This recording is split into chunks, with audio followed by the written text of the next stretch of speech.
Okay, just so you guys know, we are recording.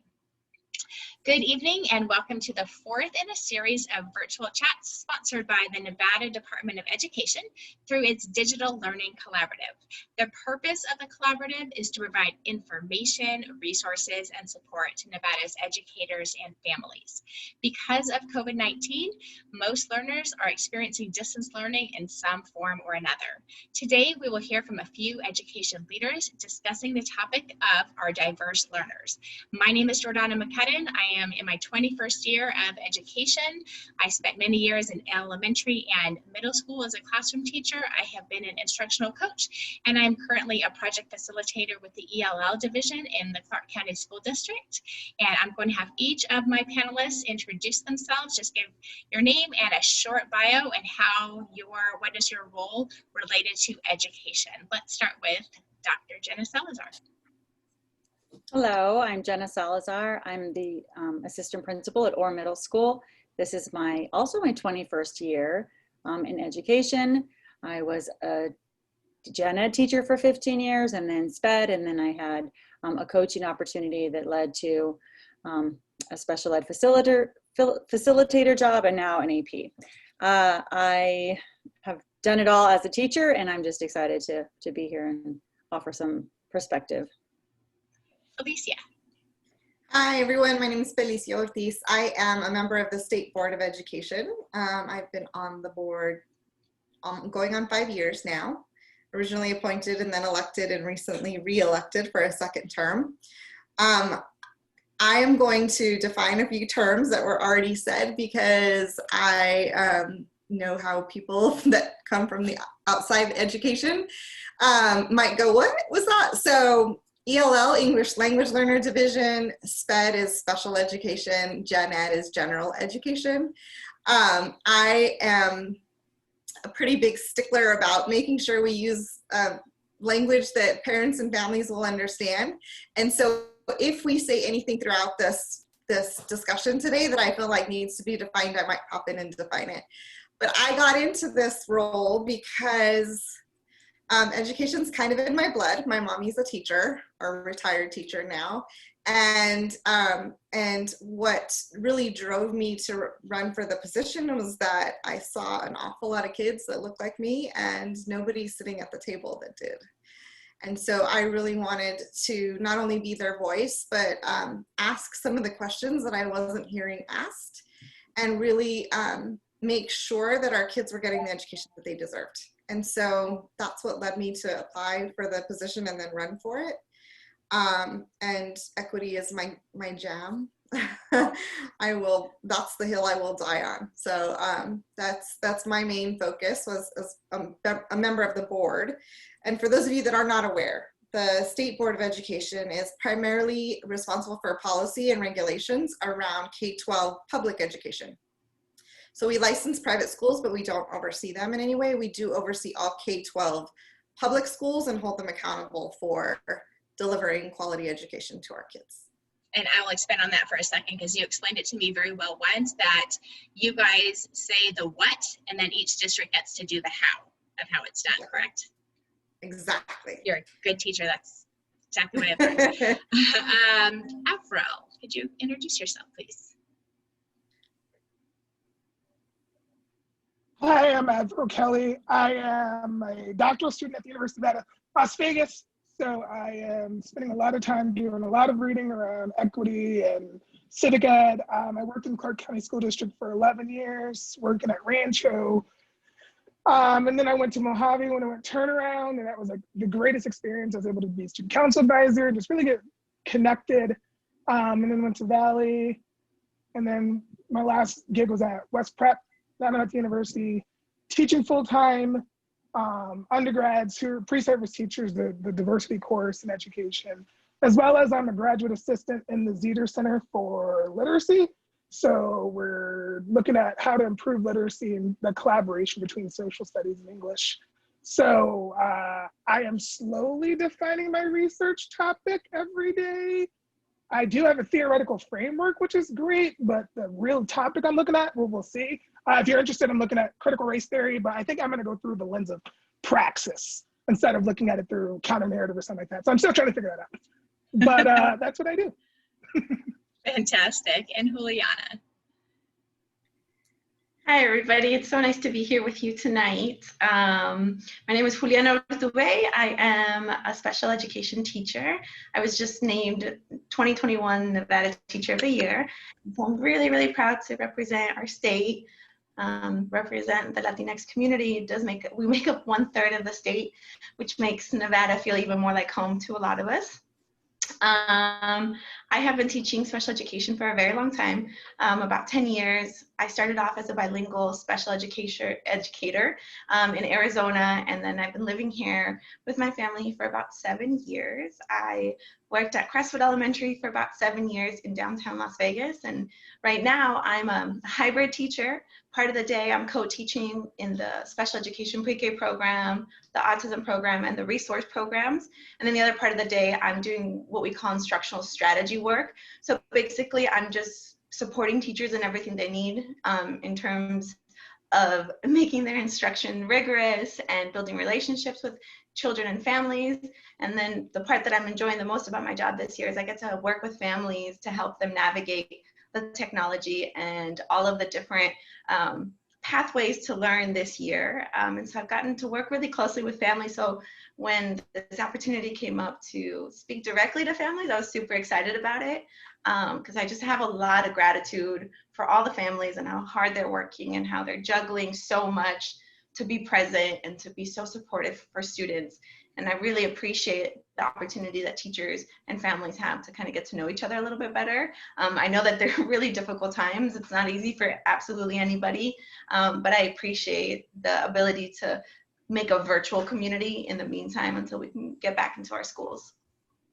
I love that. And speaking as somebody who's got children at home who are going to school, and then because my meetings are all virtual like this, I watch my friends juggle having their kids, having their spouses teaching. They've got kids there, and we're always really good, I think, about congratulating teachers for stepping up, because we know that teachers always do, but more than ever we see this year that families are having to step up and really be such an integral part of their child's day-to-day education in a way that we've never really experienced before.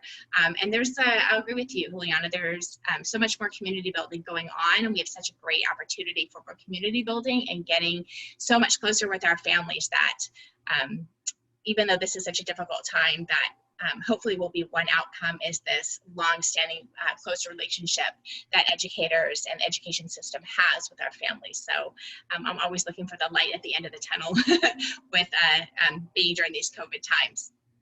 So my first question, and you guys can just kind of jump in, at your will. We'll start off with something really positive.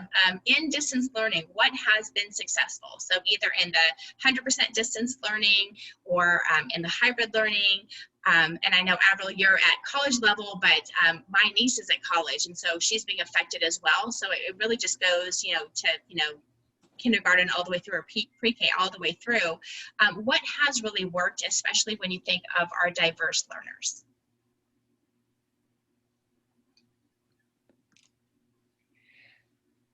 So for me, I think it's forcing an opportunity for students to learn tenacity, learn those skills that require them to overcome hardships, to figure things out, to think outside the box, to overcome struggles or obstacles that come their way with technology or their home environment or whatever the case may be, and allow them to have the, I guess, buy-in and engagement in their own education, because there's not that same accountability, I guess you could say. When they're at home, they don't have to log in necessarily. Some of them, a lot of our students are home alone. So there's not a parent there who's helping them log in. And so they have to have that stick-to-itiveness, I guess, to be able to say, hey, this is important to me and I'm going to get out there. So for me, especially when I look at my special ed population, some of those skills, that learned helplessness that's prevalent oftentimes in special ed classrooms, I feel it's an opportunity that, although wasn't foreseen, we didn't expect it, But if you look at the silver lining, for me, I see kids doing things that, and being independent and doing things that they couldn't do before. Technology was in their classrooms, but now they are forced to integrate in ways that maybe they could just hide behind or not engage or just choose not to or fight the system. But right now they have no choice. And for me, I think it's exciting. And I think it's an opportunity that we're teaching skills that are on their IEPs with behavior and social skills, as well as study skills that maybe I feel like we're maybe teaching them better in this forum than in some ways in the classroom.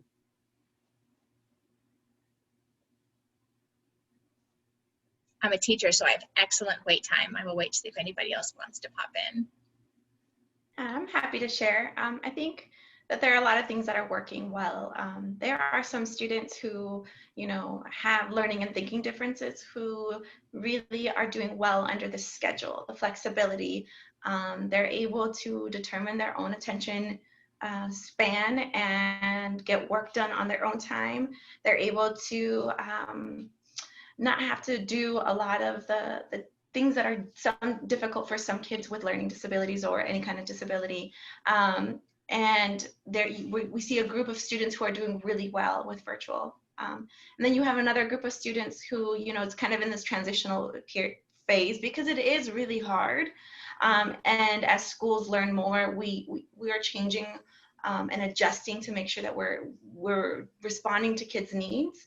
And then you have a set group of students who are struggling a lot. They miss the social interaction of seeing their teachers every day, seeing their peers every day, and that is hard. And so we're trying to figure out good solutions to be able to work with them to fill in those social needs. And we're just doing the best that we can. I think that if we say what's going well is that teachers, families, and students are doing the best that we can. I think we have to celebrate the fact that our state partnered with philanthropists and organizations to be able to provide one-to-one devices and the Wi-Fi hotspots.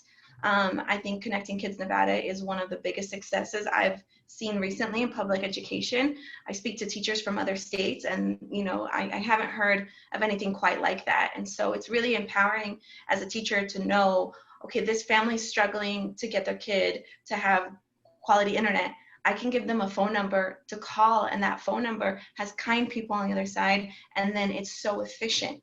And so I think that that's another thing that we need to celebrate. I think our superintendent has done an amazing job of communicating the goals that she has for our state and being understanding of the humanistic issues that everybody has right now, but then also continuing these high expectations that we have for our children's success. So I think I can answer this question both as a student and then as somebody who's teaching teachers. So like as a student, I have to say this is probably one of the more stressful semesters because I'm juggling just, the workload, and it does feel like an excessive workload. But I have to say, like, professors have been nice to not meet as often or to cut off the schedule a little bit so it's not as much pressure being put on us. But I actually asked the same question to my students. And they on the undergrad said that they feel like university faculty is assigning more work than normal. And they feel like they're swimming or trying to,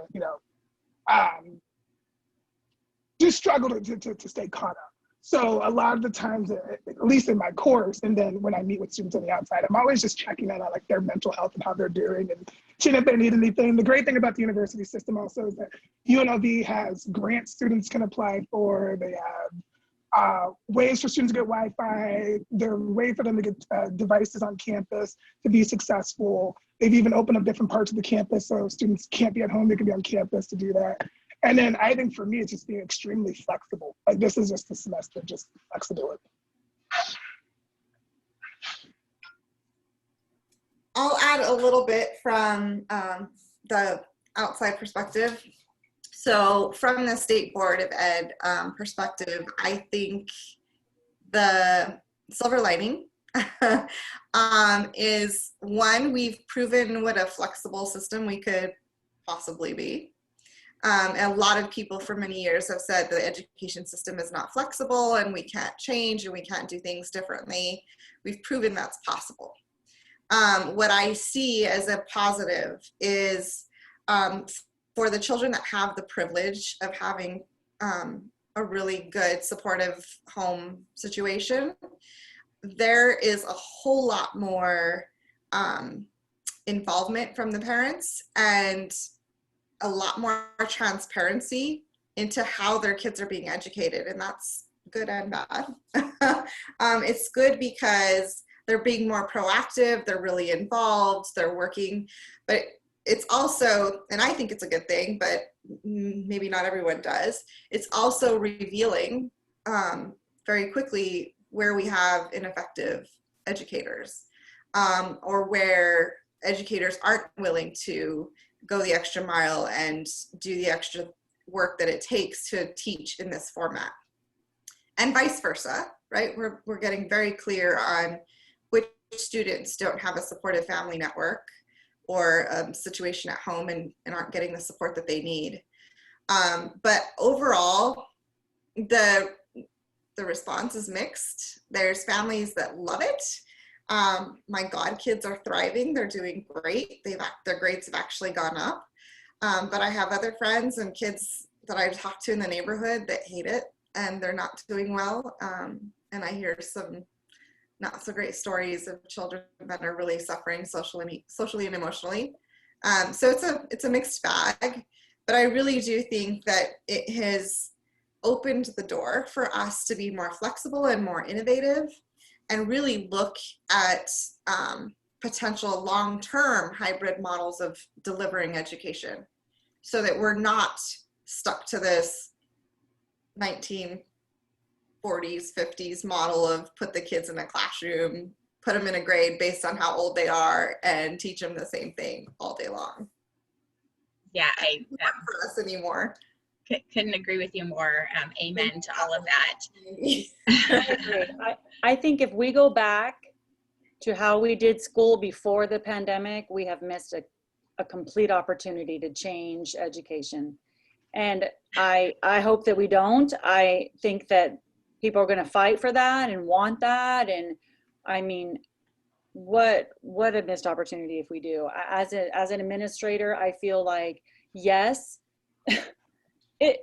growing pains everywhere. It's a lot. It's a lot for teachers. It's a lot for administrators to help, to be those instructional support. It is a lot. And I don't pretend that it's not. I don't tell my teachers, oh, it's no problem. I have empathy for them, but I think the opportunity for growth for educators and for students and for just the school system in general is there. And if we just sort of survive this time and go right back to where we were, I mean, shame on us is what I think. Amen. And I just want to echo that. Like, I thought this, like, I was super excited, right, that we would reimagine schools right now. Like, schools would be totally different, right? The school day would go, like, kids would be meeting randomly times throughout the day or whatever. And then as I was listening to my teacher friends, realizing how much pushback schools were getting from whether it's the district office or even in their own buildings, how much their administrators weren't willing to change and try to catch up and try to be innovative and interactive. That really kind of bothered me a little bit. But in my course in a couple of weeks, we're actually going to talk about cultural relevancy and cultural relevant pedagogies. And now you're making me think of how do we talk about cultural relevant pedagogy in the virtual setting? Absolutely. And so. Absolutely. And, I don't know if this is kind of going off track, but I was, I had conversations with my teachers as we went back to school and reminded them that they are guests in these people's homes. They are seeing things and having front row seats in homes that they would not normally see. So, and they weren't invited to. They weren't invited. Our teachers are uninvited guests. Right. We are uninvited guests in their homes. So my cleaning levels are not the same as my students' level of cleanliness that I see in the background if I'm a teacher. My, what I am doing during the day might look differently. So I feel like teachers need to remember that it's their job to educate. And I feel like sometimes that cultural understanding and cultural acceptance is just lost because they only have their own perspective. They're looking at the world with through their own lens. And again, opportunities are being lost to parlay where these kids come from into lessons, and how can we utilize their culture in the lesson versus it being viewed as an obstacle. And I'm hearing teachers talk about, I just finished my first round of observations this week, well, I can't control, the noise in the background, let's say. Who cares? Like, what does it matter if there's noise in the background? We have to learn to teach kids, and it doesn't matter if there's noise in the background. I mean, ask them what the noise is, talk to them, have a discussion, build relationships with these kids, figure out how you can be a part of the family and not an obstacle or awkward about it because you're in their home. They didn't ask you to be there. So I just think that we've got to change the way that we view our role. And if we truly want to be facilitators of education and facilitators of knowledge, or imparting our great wisdom onto these students, which is ridiculous, right? So we've got to change the way we view our role. I think you had a point about deficits and how, so I was hearing that there were some teachers who are like, I want kids to be sitting upright, I don't want them in their bed and stuff like that. Like, that doesn't matter. So here's my question to you. Sorry, Jordana. How did you train your teachers to help train students? Okay, you mean as far as like what the expectations were for schooling? Like what? Yeah. First of all, we're not allowed to require them to have their cameras on. So we cannot make kids turn on their cameras. But what we can do is build relationship with kids where they want to turn on their cameras. Help kids understand that we are there for them. It's not a I have rules and you've got to do this because I'm the teacher kind of thing. It's like, hey, we're going to build a relationship so that let's talk. And would you talk with me with a blank screen? So I can go into classrooms in which their kids are on camera, kids are engaging, they're typing in the chat box, they're unmuting themselves and asking questions, they're in Pear Deck or Go Guardian typing. To me, I can tell that relationships and routine and structure has been established in those classrooms. So for me, when I talk about how do I teach my teachers or how do I support them in that, is talking about those things, that students need to feel comfortable with you. You need to take time to build relationships and not just have this arbitrary where I'm the teacher, turn on your camera, because it's, the students are like, no, I'm not. And I can tell the difference the second I walk in there, what kind of relationship building and routine has been established in those classrooms within a couple of minutes. I think it's also important to think about distance education in terms of the logistical things that families are trying to organize. So if any family is sharing one Wi-Fi connection, it's really hard for people to have their cameras on. That's what we're learning, that it's really challenging. So I think that we also have to celebrate how siblings are helping each other.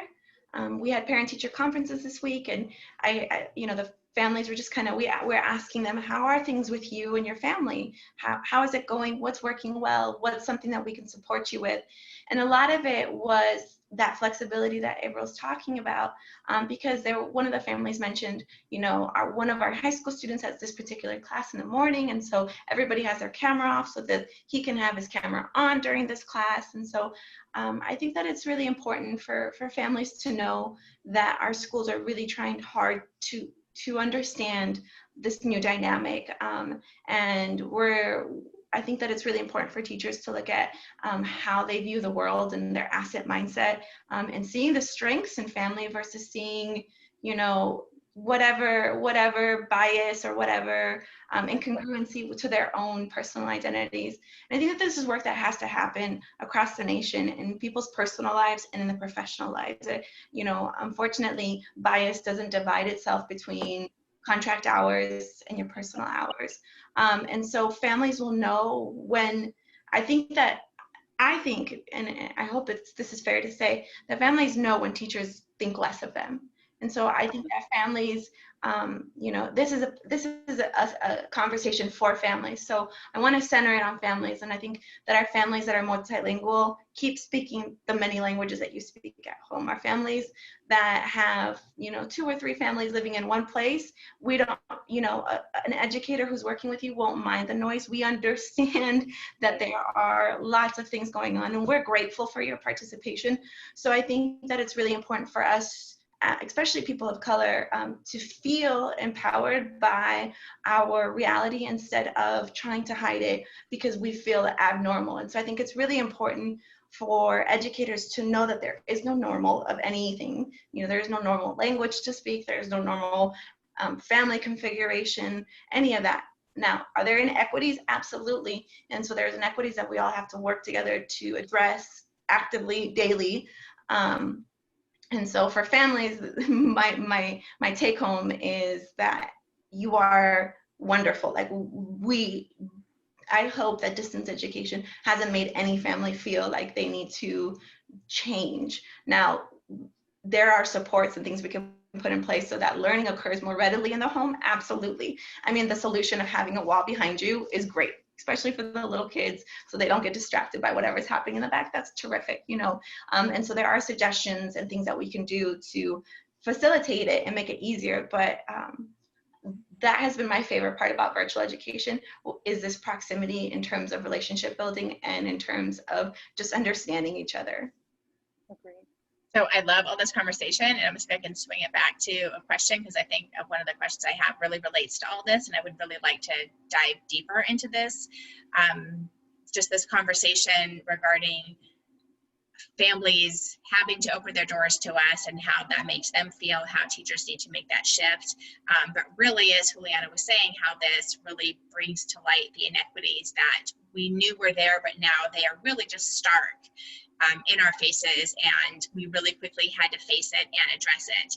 And I'll agree that we did a pretty good job, especially with making sure our families have devices and Wi-Fi, but there's so much more that needs to be done. So we definitely can agree that there has been a spotlight placed on students that have been marginalized in the education system. So given what we now know, what can and what should we expect going forward in education to reduce these inequities? Where should we go from here beyond just giving students devices, giving families hotspots? Really, what work can be done now to reduce the inequities that are going to persist after COVID is over and we're back at school? I'll take that one. So from the state's perspective, we're pushing, and this is several of us at the state level, are pushing to encourage, because we don't have any authority to actually do this, to encourage our state to recognize internet access as like a public utility, right? So everybody should have electricity and water and a telephone line running to their home. Same thing should go for internet, right? We should all have, every person in the state should have access to high quality, high speed internet, because anymore it's a necessity for day-to-day life. So that's one thing. The other thing is that from the state level, we're really looking at how we educate a little differently. So coming from more of a competency-based learning model. I love that, Jena. So yeah, it's so for most of us, it seems so common sense, right? So I don't have children of my own. I just have 490,000 of yours. And so I think about my godkids, right? And so when my goddaughter was in 2nd grade, she was reading at a 5th grade level, but maybe she was doing math at a 1st grade level, and she was doing, I don't know all of the scores, but at that time in her life, I wanted them to push her to continue to excel in reading and then give her the support she needed in math, right? And I hate this concept of us moving kids from grade to grade just because of the age they're in, or expecting them to be at a certain level of whatever, right? Because of the age they're in. And this switch to digital learning has also given us the opportunity to pursue that a little further. So that's another thing we're contemplating and trying to figure out the best way to start moving towards that. There's a couple of districts in the state that have already been doing that, and it's going well. They've slowed it down a bit during this. They've slowed down the implementation a bit because of COVID, but they're in year 1 or 2, anticipating like a 7-year rollout of moving to that model. So interesting stuff. The other thing that I think is a big deal that we all need to be focused on is just how obvious it is that our school districts are underfunded. So one of the main reasons that we're digital is there's not enough space, there's not enough buses, there's not enough teachers, there's not enough supplies, there's not enough portables in the state of Nevada for us to potentially even add space, for us to go to a model where we had manageable class sizes. Now, think about that for a second. Manageable class sizes in the age of COVID, right? So that there's enough space to spread kids out, is like 15 to 18 kids per classroom. I think if you asked most parents what would be the class size they would like their kids to be in, that would be it, right? So we would literally have to double our workforce and potentially triple the number of schools that we have in order to get to that. That's a lot of money. One of the other major areas that we're short right now is social workers, school psychologists, all of those folks that could be supporting not only our kids, but our teachers through all of this as well. I had the Department of Ed recently asked us, the state board, to approve ratios. So the number of students that each of these positions should have. Like a school psychologist, don't quote me on this, was like 500 to 1. A social worker, 250 students to each social worker. That kind of, those are the ratios I'm talking about. And I said, we were able to set those aspirational goals, but we couldn't force it because obviously we don't have the money to hire that many people. The cost to actually get to those ratios, which still seems rather high, right? 1 psychologist to 500 kids, that's a lot, that's a huge caseload. The cost just to get us to the ratios that we're talking about was $264 million. So for a little bit of comparison, because everybody loves to bring this topic up, the amount of money that we're getting from the marijuana tax is about $75 million a year. That would not even cover hiring social workers and psychologists, not to mention teachers. And so I think it is imperative for all of us, families, community members, education advocates, for all of us to promote and advocate for more funding for education, because that will help us to overcome some of the inequities we're seeing today. I'll get off the soapbox now. In case anybody forgot what the question was, it was how can we address the inequities in education moving forward? So in a nutshell, money. More a different way of teaching, right? And I forgot the first one already. More social workers and psychologists. Yes. Or personnel, yeah. More personnel, more people, more adults to support our kids. But is the money aspect even really being taken serious? Like, are our legislators really even acknowledging that and listening to that? I mean, we could all sit around and talk to each other about this, and of course we're going to agree, you know, we're all in this for kids, but are the people and the powers that be, do they understand? I don't know. I'm asking, do they understand what is needed, and do we have any inclination that they're going to move in that direction? too much. I will say they do understand. They absolutely know. The question is, in any given session that happens every other year for 4 months, is there the political will? Because the only way we get money is by raising taxes. And so it just depends on what's going on and if there's the will to want to raise taxes. Every 2 years we wonder and we hope. So Jena, I will give you my personal perspective. I seriously thought in the last session that that was going to happen. I thought we had all the pieces, all the stars that aligned finally, so that could happen. We had a governor that ran on it, said, I'm going to help education. I'm going to do everything I can for education. So many of our legislators did. I thought it was a shoo-in, right? And so I went up there at the beginning of session on my own time and dime, just because this is something I'm so passionate about, to talk to each and every one of the legislators and make sure, to your point, Jena, that they understood the need for moving to a new funding formula. That's the way we distribute money from the state down to the schools, school districts, so maybe clear on that, and how much money needed to be in that pot in order to adequately, and I say adequate because that was the number I was using, not aspirational goal, just adequately fund education.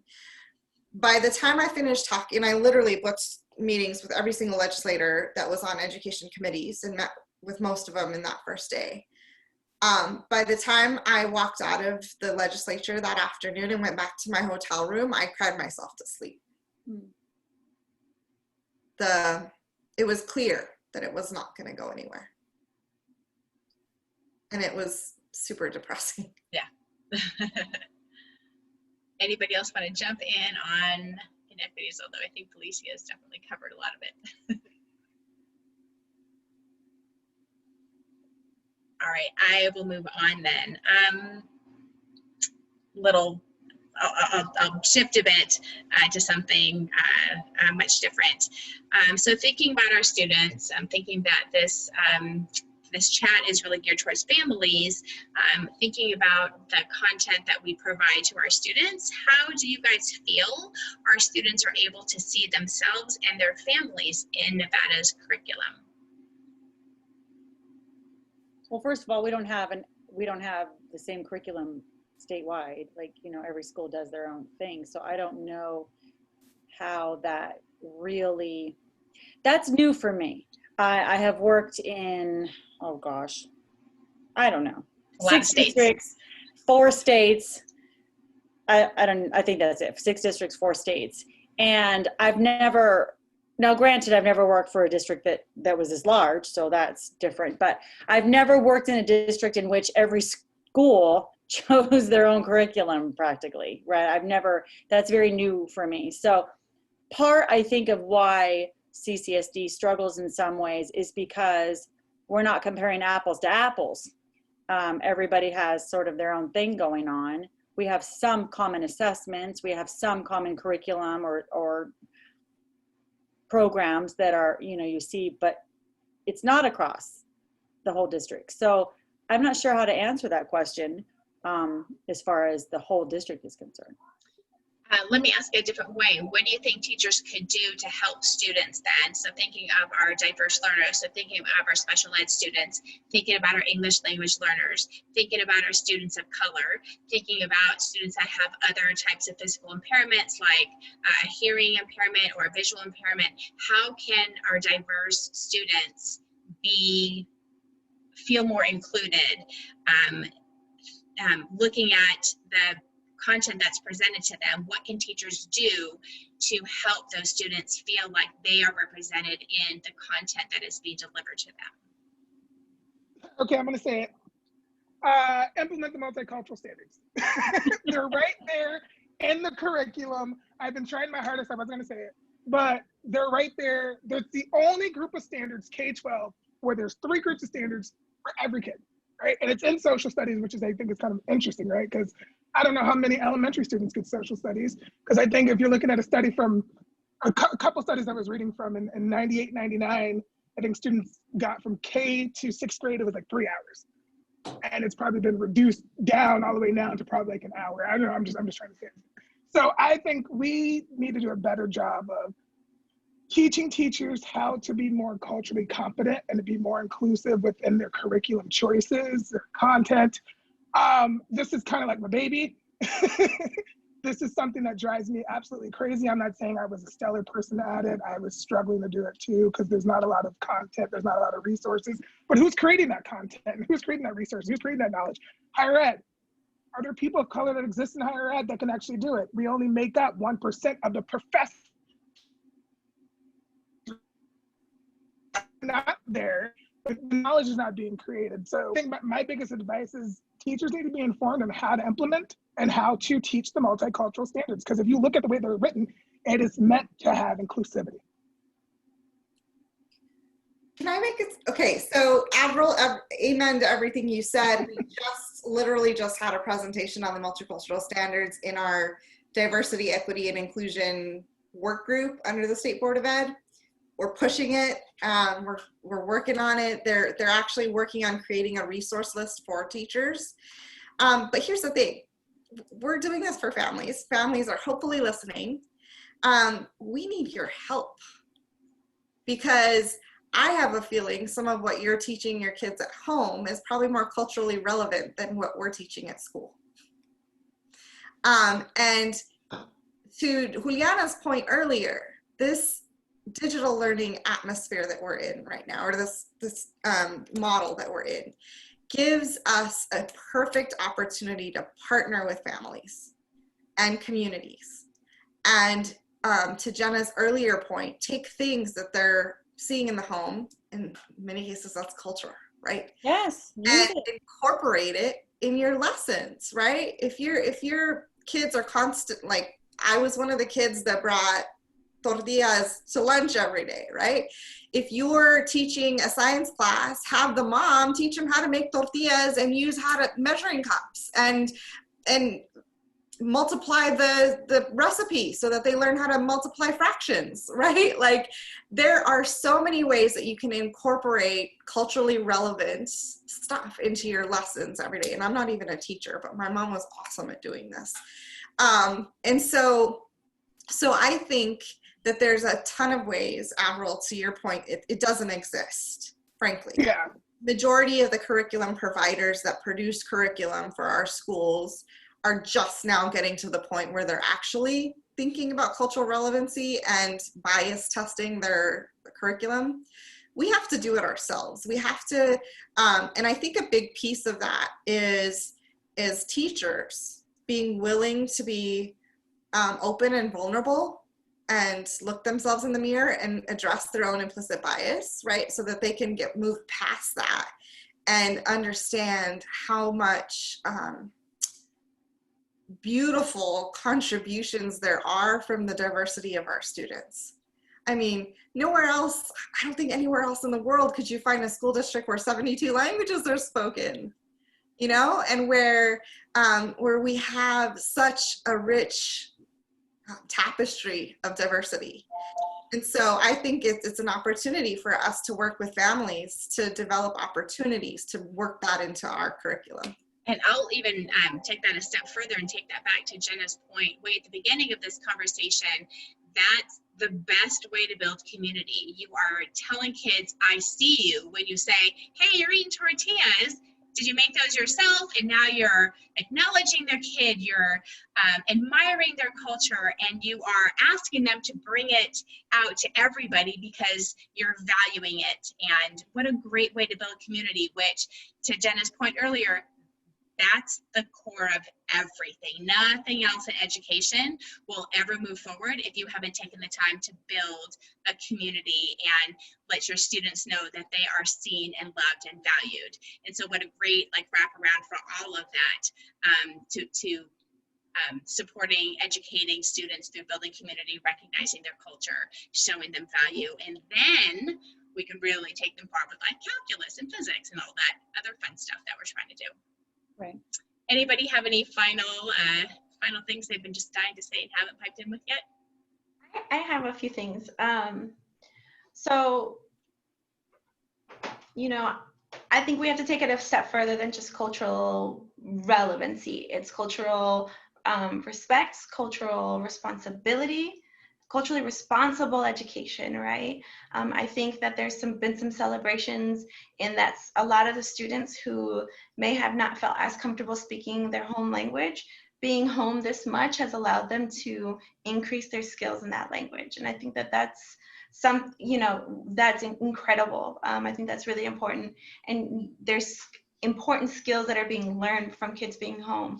Now, I say this with, a grain of salt, because I know that they're the same population of our students who struggle to make growth and access because of the difficult things that they encountered in their life are still going to have that, and it's compounded. And so we talked a little bit earlier about like, what do we wish would happen? Well, the students who had absence issues and attendance issues before COVID, they're still there present. Those issues are still present.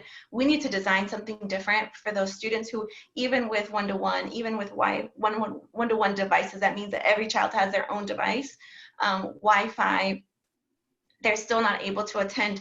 Maybe it's like what Dr. Salazar said, which is, there's nobody there at the house who can be there to guide them. We need to tailor our instruction to who our students are and what their needs are. So I wish we had, as a bilingual educator, we studied the farming migrant education system, where it was a digital education system, and this has been going on since like the 70s. And no matter what state the family went to, the education was happening. So before, in the 70s, it was like mail-in packets, and there was like tutors and things like that. We need something like that right now for the students we can't reach, because teachers are trying really, really hard, and we can't reach that set of kids. But that's an example of what this means. People think, and it is first about like knowing your students. We know their identities, and it's not, identities isn't a singular thing. We have every person has multiple identities, and they intersect at all times. So we, as teachers, we need to know those identities of our students. We also need to know their needs. What are the needs of the students and the families? And then design our instruction based on those needs. So, a lot of people think that being culturally relevant is teaching about Frida Kahlo or, Black History Month. Well, teaching Black History Month is culturally relevant, I think those things are definitely very important. And it's not to belittle those examples, because those examples are beautiful places.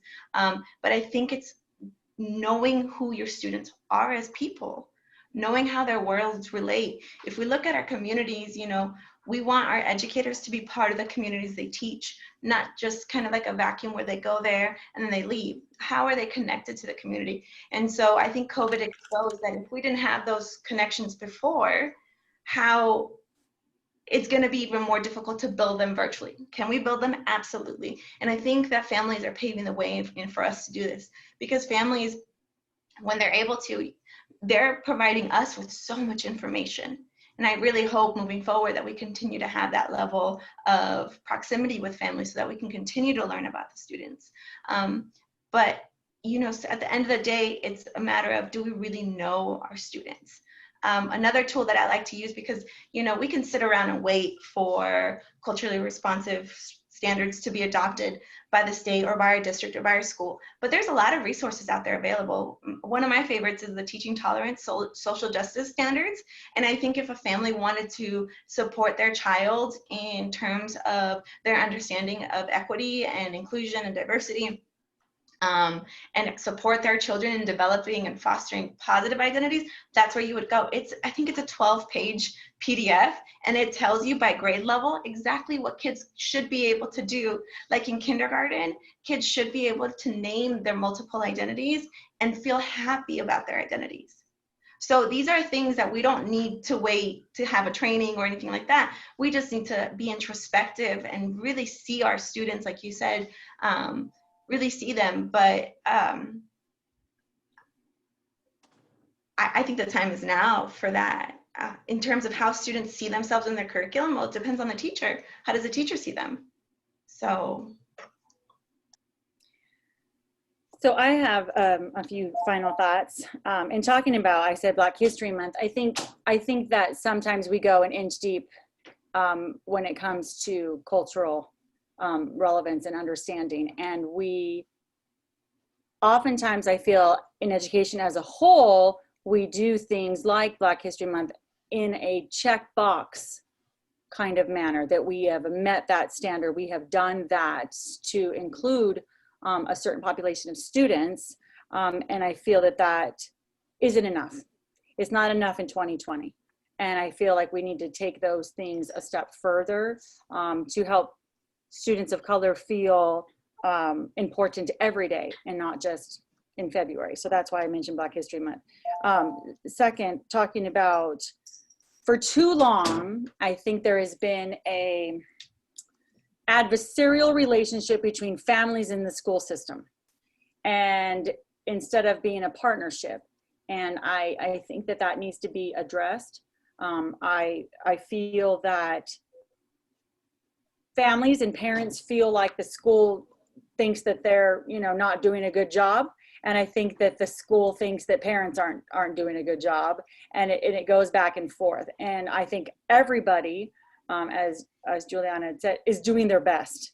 I think parents send us their best, and we're doing our best to educate them.